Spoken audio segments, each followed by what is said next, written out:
నేను 35,000 ఇస్తే బతుకుతాడు ఇతను అన్నా. బతుకుతాడు అన్నాడు. నేను ఇస్తాను ఈ 30,000 అనగానే వచ్చేయి ఇలా పడింది.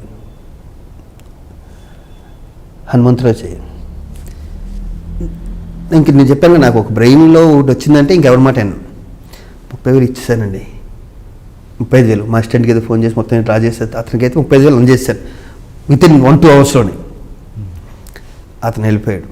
అతను వెళ్ళిపోయాక నా తోటినట్లు చిన్న క్లాస్ స్పీకర్, బుద్ధి లేదు నీకు అదేని మరి నాకు జెన్యూన్ అనిపించాడు అబ్బాయికి, నీ బొంద జెన్యూన్ అనిపించాడు అన్నారు. లేడండి మళ్ళీ రాలే. 2 నెలలు అయిపోయింది, 3 నెలలు అయిపోయింది, అవితి కనిపించలేదు. 35,000 నాకు చాలా ఎక్కువ. ఇప్పుడు నేను ఒక అపార్ట్మెంట్లు కొనుక్కున్నాను అంతే, ఇంకా దానికి ఇన్స్టాల్మెంట్లు కట్టాలి ఉంటాయిగా.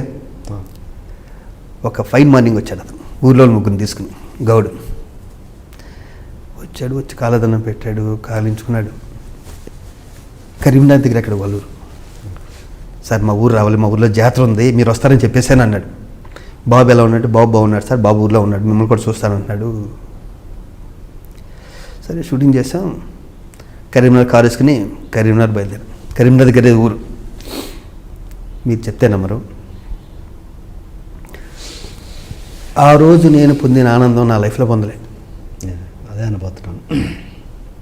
చిన్న గుడిసె ఆ శంకరగౌడిది. లోపలికి వెళ్తే నాతో వాళ్ళ అబ్బాయి ఫోటో తీయించుకున్నాడు. దేవుడి గుడిలో నా ఫోటో, వాళ్ళ అబ్బాయిని కట్ చేశాడు, నాది మాత్రం పెట్టాడు. కళ్ళు ఓపెన్ చేశాడు. మొత్తం ఊరంతా ఆడ డప్పుల మూతలో ఉంది. కళ్ళు గుండా ఓపెన్ చేశాడు. తాగా. ఎవడొచ్చి పరిచయం చేస్తే నా పేరు చెప్పి పరిచయం చేశాడు, నా దేవుడు అంటాడు. డాన్సులు చేసాము, వాళ్ళు గుళ్ళో జాతర డాన్సులు చేసాము. మళ్ళీ వచ్చాము. మళ్ళీ ఏదో విసికి ఏదో తెప్పించాడు సాయంత్రం. మళ్ళీ తాగాం. ఆ బుడ్డడు కొంచెం బుళ్ళో కూర్చున్నాడు. వాళ్ళందరూ ఊరంతా వచ్చారు కొంచెం ఈవినింగ్. వచ్చి ఊరి చివరి వరకు సాగనిచ్చారు. జస్ట్ 35,000.